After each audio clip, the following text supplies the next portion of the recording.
ये कोई फाइनेंशियल सलाह नहीं है। ये वीडियो सिर्फ एजुकेशन के मकसद से बनाया गया है। आज हम एक महत्वपूर्ण सवाल का जवाब देंगे। क्या म्यूचुअल फंड्स टैक्स फ्री होते हैं?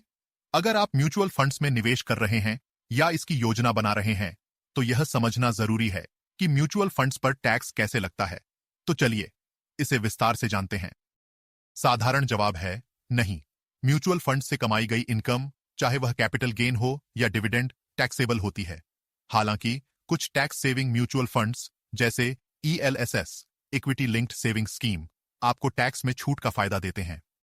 म्यूचुअल फंड टैक्सेशन के प्रमुख पहलू 8 capital gain tax, capital gains tax. जब आप म्यूचुअल फंड यूनिट्स बेचते हैं और उससे लाभ कमाते हैं तो इसे कैपिटल गेन कहा जाता है। यह टैक्स दो प्रकार का हो सकता है। Short term capital gain STCG, equity funds. अगर आप अपनी यूनिट्स 1 साल से पहले बेचते हैं तो इस पर 20% टैक्स लगता है। डेट फंड्स, 3 साल से पहले बेचे गए यूनिट्स पर टैक्स आपकी इनकम स्लैब रेट के हिसाब से लगता है। Long term capital gain LTCG, equity funds, 1 साल से ज्यादा होल्ड करने पर 1.42 लाख रुपए तक का लाभ टैक्स फ्री है।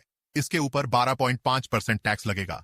डेट फंड्स, 3 साल से ज्यादा होल्ड करने पर टैक्स आपकी इनकम स्लैब रेट के अनुसार लगेगा।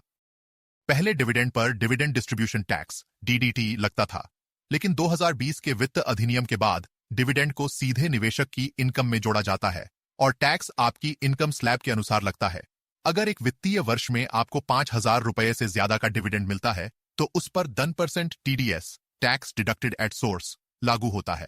Tax saving mutual funds. अगर आप टैक्स में बचत करना चाहते हैं तो ELSS equity linked saving scheme में निवेश करें। ELSS आपको सेक्शन 80C के तहत 1.5 लाख रुपए तक की टैक्स छूट देता है। यह स्कीम 3 साल की लॉक इन अवधि के साथ आती है। हालांकि ELSS से अर्जित लाभ पर long term capital gain tax लगेगा। SIP सिस्टमैटिक इन्वेस्टमेंट प्लान के जरिए निवेश करने पर हर किस्त को अलग अलग होल्डिंग पीरियड के आधार पर टैक्सेबल माना जाता है। जो यूनिट्स पहले खरीदी गई हैं उनसे अर्जित लाभ LTCG या STCG के तहत टैक्सेबल होगा। अगर आपकी पहली SIP को 1 साल से ज्यादा हो गया है तो उस पर LTCG लागू होगा, लेकिन बाद की SIP किस्तों पर STCG या LTCG अलग अलग हो सकता है। कैसे टैक्सेशन से बचा जा सकता है? ELSS में निवेश करें। टैक्स सेविंग का सबसे आसान तरीका है equity linked saving scheme ELSS में निवेश करना। लॉन्ग टर्म के लिए निवेश करें।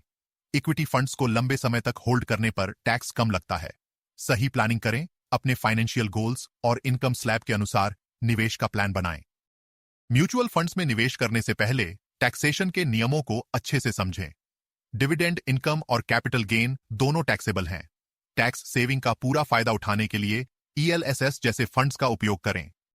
म्यूचुअल फंड्स टैक्स फ्री नहीं होते, लेकिन सही रणनीति और प्लानिंग के जरिए आप टैक्स का बोझ कम कर सकते हैं। टैक्स सेविंग फंड्स जैसे ELSS में निवेश करें और अपने फाइनेंशियल गोल्स को पूरा करें। आशा है कि आप इस कॉन्सेप्ट को समझ गए होंगे। ऐसे ही और भी उपयोगी जानकारी के लिए profitnama.com चैनल को सब्सक्राइब करें और हमारी वेबसाइट पर विजिट करें। साथ ही इस वीडियो को शेयर करें। धन्यवाद।